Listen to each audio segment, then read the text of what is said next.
Ya, masih semangat?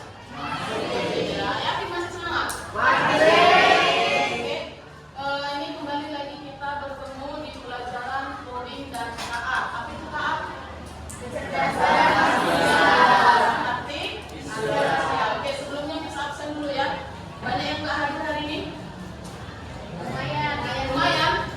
Oke, Miss panggil satu-satu ya. Andika ada? Hadir. Aprilia? April? Hadir ya, ada orang. Chelsea? Claudia? Daka? Devan? Unique? Farel? Hermanto? Florentina? Gabriel Selabat? Izin? Mana ada izin ini? Gabriel Hutajulu? Gabriel Siregar? Gisela? Habib? Isabella? Jocelyn? Lu kita Isabella ke sini? Ya. Johannes? Christian? Apa? Nama keterangan Lasmauli? Melinda? Izin? Isan? Rafael Stongur? Rati? Ricky Ricardo? Rizky sendiri? Royser? Sarindan? Samantha?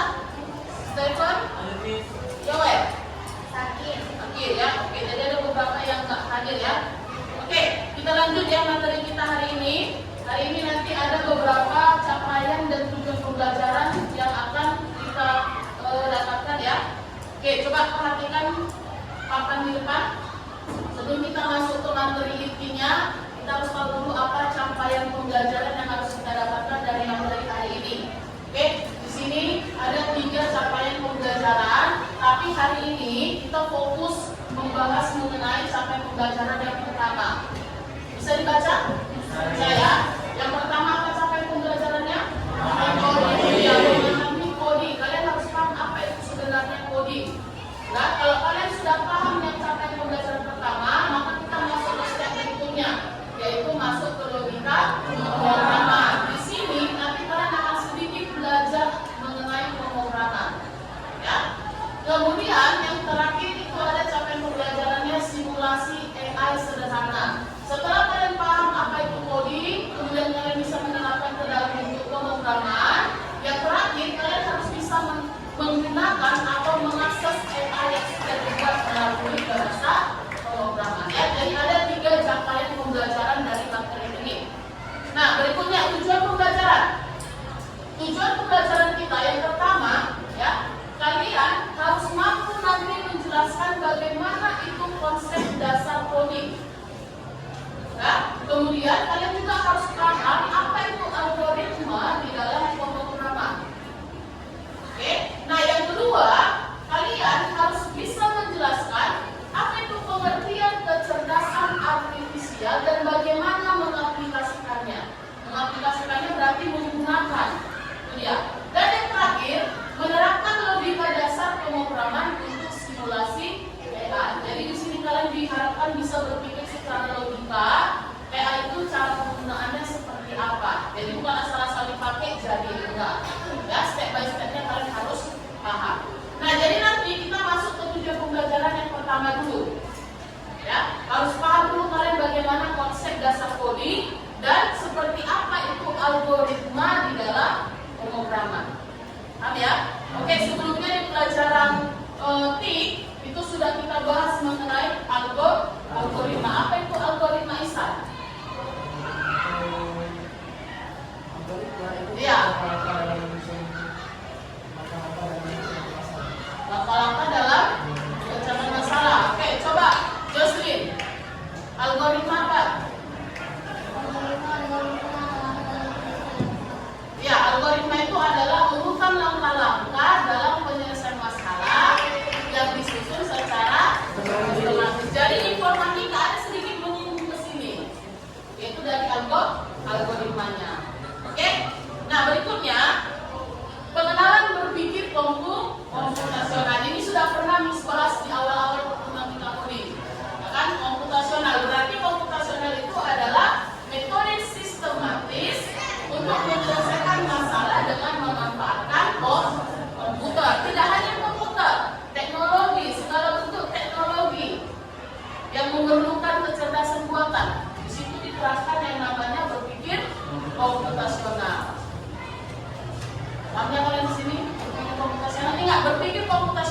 sedang kalian berpikirnya? Enggak. Berpikir komputasional berarti bagaimana metode kalian dalam memecahkan masalah tapi dengan memanfaatkan komputer atau teknologi. Sebelumnya sudah pernah juga ini kita bahas kan? Berpikir komputasional. Ada 4 metodenya.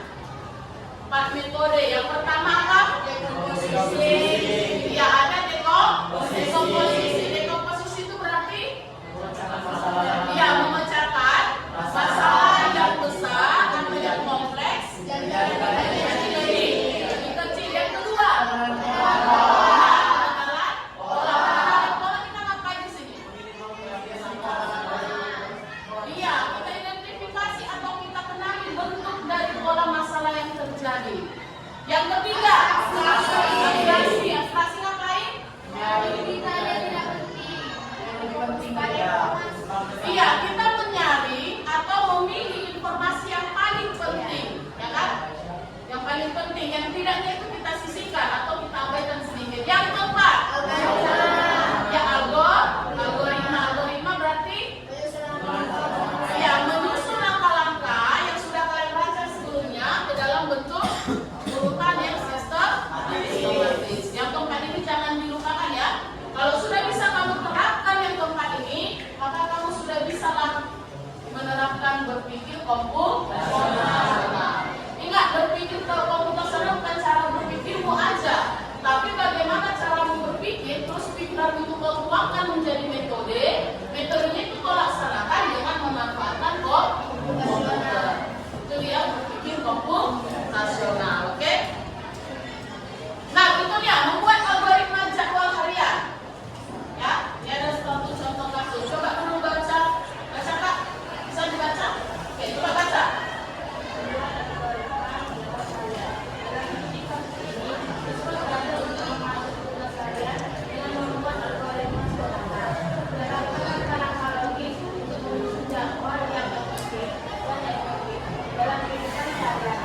Oke, misalnya membuat algoritma jadwal harian. Dalam studi kasus ini, siswa belajar untuk mengatur tugas harian dengan membuat algoritma. Ingat, algoritma dari berarti urutan. Ada urutan yang harus kalian buat. Di mana algoritmanya ini dalam bentuk sederhana, menerapkan langkah-langkah logis di dalam menyusun jadwal yang efisien dan efektif dalam kehidupan sehari-hari. Oke? Mengatur jadwal harian. Oke, jadwal harian kalian. Pertama sekali ketika kalian bangun, kalian ngapain? Mungkin berbeda ya kan? Ada yang berdoa, ada yang langsung ke kamar mandi berdiri-diri. Langkah pertamanya ya kan? Atau langkah pertama sekali begitu bangun, ada yang langsung main handphone.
Sekarang kita masuk yang namanya pengenalan coding dasar. Setelah tadi berpikir komputasional kalian sudah paham tentang metodenya, itu kalian terapkan ke dalam coding. Coba baca dulu Riki. Bisa dibaca namanya? Oke, coba baca. Pengenalan coding dasar. Coding adalah bahasa instruksi yang digunakan untuk komunikasi dengan pengguna. Memahami proses ini membantu peserta belajar yang juga dibuat sederhana dan mengembangkan keterampilan teknologis. Oke, coding adalah bahasa instruksi. Berarti ada perintah dalam bentuk teks yang kita masukkan ke dalam komputer supaya si komputer itu bisa menciptakan satu sistem. Nah, dengan sistem itulah kita bisa berkomunikasi dengan komputer. Oke, contoh handphone ini. Supaya kamu bisa menggunakan handphone dan aplikasi di dalamnya, maka si pembuat handphone ini kan perlu yang namanya coding atau bahasa instruksi. Setelah dibuat dia dalam sistem, baru kau bisa berkomunikasi di dalam handphone, ya kan? Atau kau langsung ngomong sama handphone gitu dia langsung mengerti? Kan enggak? Ada bahasa instruksi di dalamnya. Nah, begitu juga dengan coding ini, memahami konsep agar si peserta didik belajar membuat program. Jadi secara nggak langsung sebenarnya kami di sini diajari bagaimana membuat program untuk menciptakan yang namanya coding tadi dalam implementasinya kecerdasan artifisial. Tapi bukan berarti semerta-merta kalian itu jadi seorang programmer. Kenapa kalian di sini belajar coding? Karena dalam kehidupan sehari-hari kita sekarang sudah hampir berapa persen teknologi yang sangat berpengaruh. Ya kan? Nah, kenapa anak SMA perlu yang belajar namanya informatika, perlu belajar yang namanya coding? Karena dunia pekerjaan kalian sekarang itu nggak jauh-jauh dari komputer atau teknologi. Jadi maksudnya di sini jangan tahu-taunya hanya sebagai si pengguna. Kalau bisa kamu sih sebagai pembuatnya, kenapa enggak kan gitu? Contoh nih, si Isabella rupanya dia jadi seorang insinyur atau seorang dokter, ya kan? Nah, di dalam pekerjaannya nanti dia menggunakan teknologi. Rupanya si Isabel ini taunya teknologinya aja dipakai, tapi nggak tahu bagaimana cara membuatnya. Atau misalnya teknologi yang dipakai itu sudah rusak, nggak tahu dia bagaimana cara memperbaikinya. Nah, supaya bisa ada pemahamannya, maka di sini kalian sudah diajari apa itu informatika dan apa itu coding, paham ya? Jadi bukan semerta-merta kalian mau dijadikan programmer enggak. Kalau programmer sudah ada bagiannya itu anak SMP itu programmer. Kan? Tujuan kalian di sini supaya kalian tidak ketinggalan dari teknologi dan kalian tidak hanya sebagai pengguna. Kalau misalnya kalian sebagai pembuat, kenapa enggak? Oke? Jadi itulah dia coding adalah bahasa instruksi. Nanti di pertemuan berikutnya kita masuk ke bahasa instruksi. Nanti kita coba menggunakan bahasa yang sederhana itu C++. Kalau sudah paham C++, kita coba nanti bahasa pemrogramannya Python. Paham ya? Kalau itu bahasa instruksinya. Oke. Di sini ada studi kasus program kalkulator sederhana. Ya, program kalkulator sederhana. Dalam studi kasus ini, peserta didik akan membuat program kalkulator sederhana menggunakan logika dasar. Program ini akan memungkinkan si pengguna melakukan operasi matematika dasar seperti penjumlahan, pengurangan, perkalian, dan pembagian. Ini nanti programnya kita kerjakan di pertemuan berikutnya. Ya, bukan hari ini. Di sini kan ditugaskan bagaimana supaya kalian paham apa itu coding. Tapi itu bahasa instruksinya kita lakukan di pertemuan berikutnya. Itulah tadi yang ada capaian pembelajaran yang kedua. Kamu bisa menerapkannya ke dalam sistem informasi atau bahasa pemrograman. Ya, jadi di sini hanya pengenalan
manusia, ya kan? Karena apa? Banyak ditanam data-data di dalam komputernya, ya, di dalam robotnya supaya mereka bisa meniru kecerdasan manusia. Tapi tetap saja, yang namanya kecerdasan manusia tidak akan bisa meniru seutuhnya perilaku manusia. Ada yang tahu kenapa? Yang namanya kecerdasan artifisial tidak akan bisa sepenuhnya meniru perilaku manusia. Kenapa, Riki? Karena manusia itu dibentuk memang sesuatu ya kecerdasannya itu kan dibentuk melalui lingkungannya, jadi nggak semua langsung jadi gitu, seperti manusia membuat AI ini. Walaupun kan yang punya emosional seperti manusia.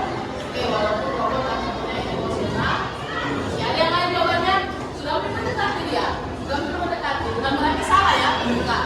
Sudah hampir mendekati. Oke, coba Nas Mauli.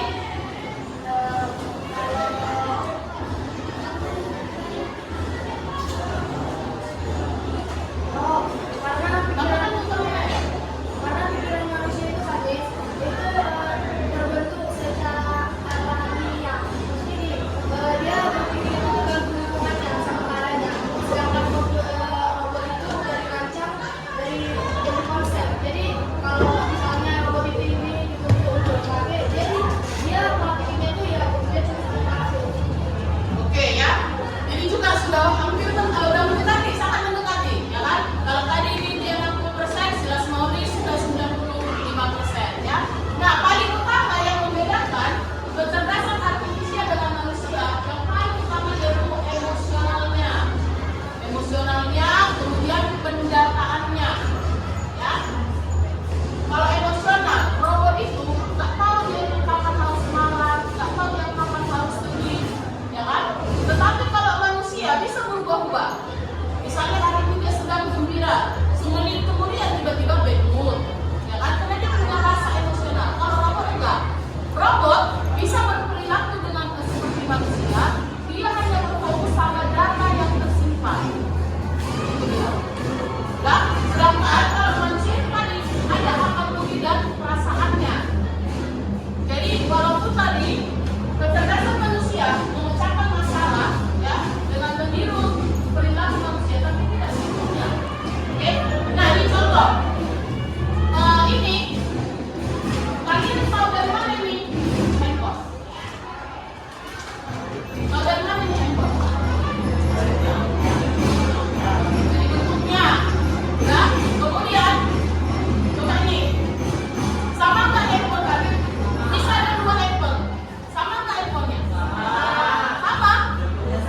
Beda lah, ini kamera di tengah, ini kameranya di sudut, belakang kameranya beda. Tapi kalian tahu nih dua-duanya handphone kan? Kalian tahu berdasarkan apa? Satu dari fisiknya, ya kan, tampilannya, terus penggunaannya. Nah, kalau komputer tadi, ya, kalau komputer APK, dia ini tahu handphone karena ada gambar saja berdasarkan gambar. Dan kenapa tadi disimpan di dalam SIM-A tadi? Ini adalah gambar komputer. Jadi kalau dibilang tunjukkan gambar komputer, ya ditunjukkannya. Tunjukkan gambar handphone, ya ditunjukkannya. Tapi kalau kalian enggak kan? Kalian mengetahui karena dari fisiknya, tampilannya, dan kegunaannya. Sedangkan kalau tadi KA hanya mengetahui di handphone karena gambar sebagai data yang disimpan. Itu yang membedakan. Sudah? Oke, misalnya nih, apa lagi di sebelah? Ini contoh, pulpen. Ya kan? Kalian tahu itu pulpen dari apa? Fisiknya tadi kan? Terus kalian tahu kegunaannya. Kalau komputer ditanya ini apa? Dia tahu jawabnya itu pulpen. Tapi berdasarkan apa dia menjawab pulpen? Iya, berdasarkan data yang sudah disimpan sebelumnya. Tapi kalau secara fisik itu nggak tahu ini pulpen. Karena sudah pernah disimpan atau diinput data pulpen di dalam SIM-A tadi, makanya dia tahu ini pulpen. Oke? Tapi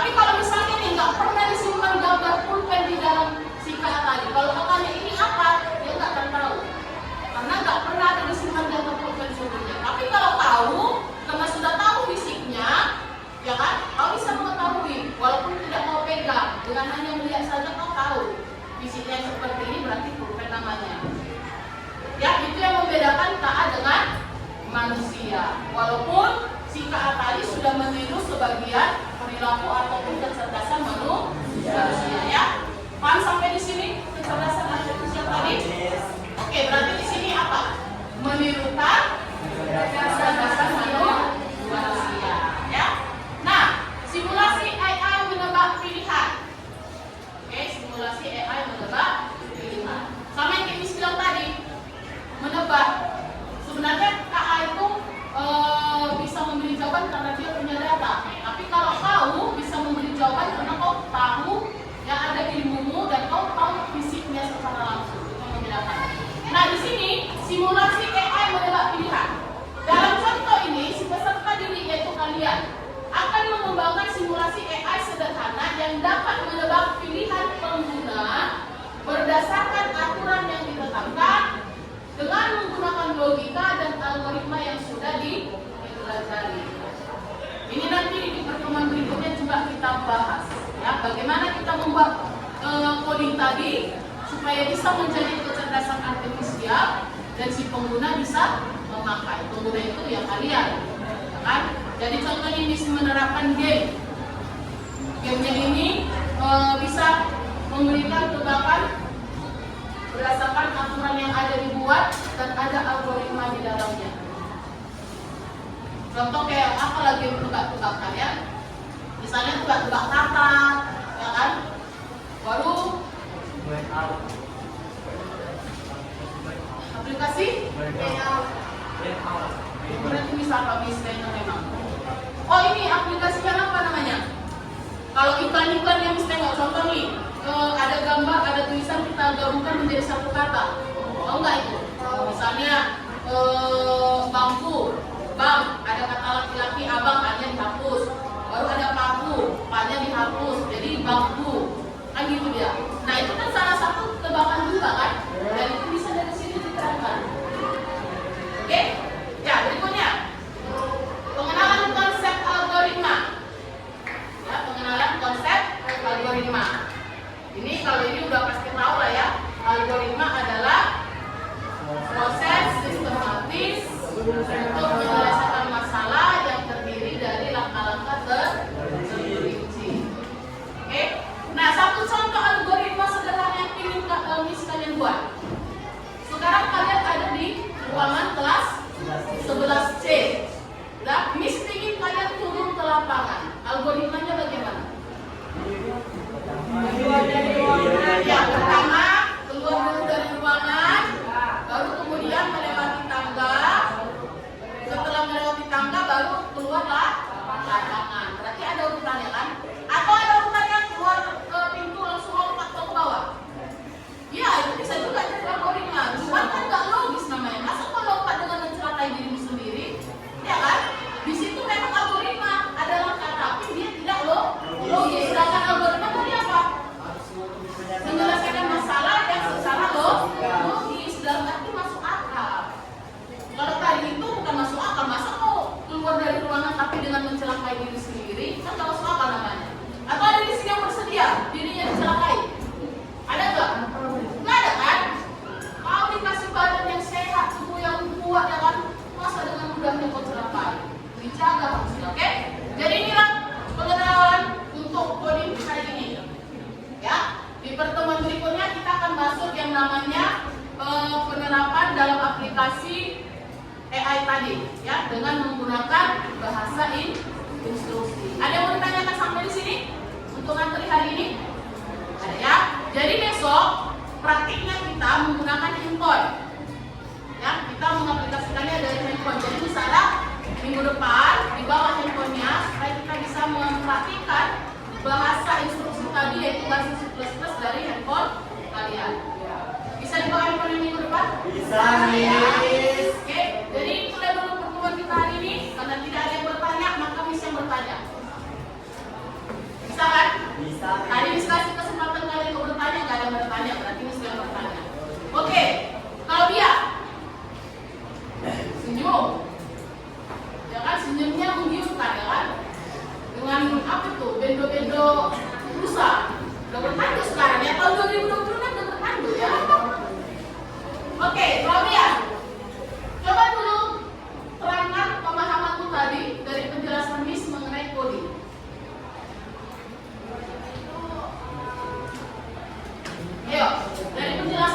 sudah buat tadi.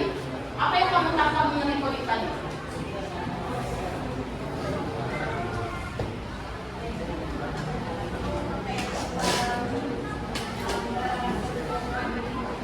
Bahasa?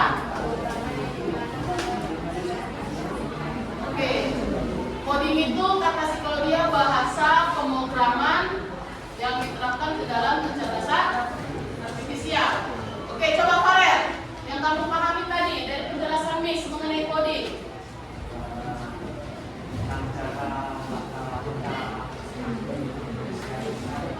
Wah, bangsa dong. Bahasa tentang cara langkah-langkah. Coding tadi adalah bahasa. Ya, bahasa instruksi. Oke, Melinda. Tadi kalau sudah tahu itu apa coding bahasa instruksi, Miss ingin tahu apa yang kamu pahami mengenai kecerdasan artifisial. Apa kecerdasan artifisial tadi?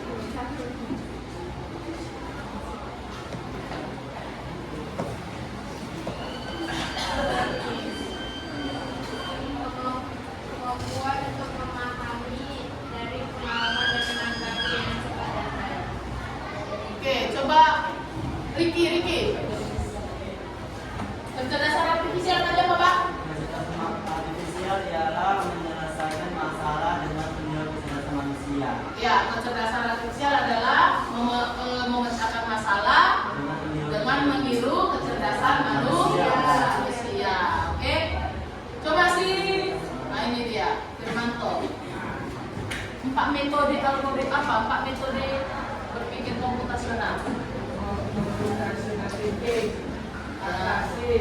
Komputasional thinking ya judulnya. 4 metodenya apa? Komposisi. Ya. Ya.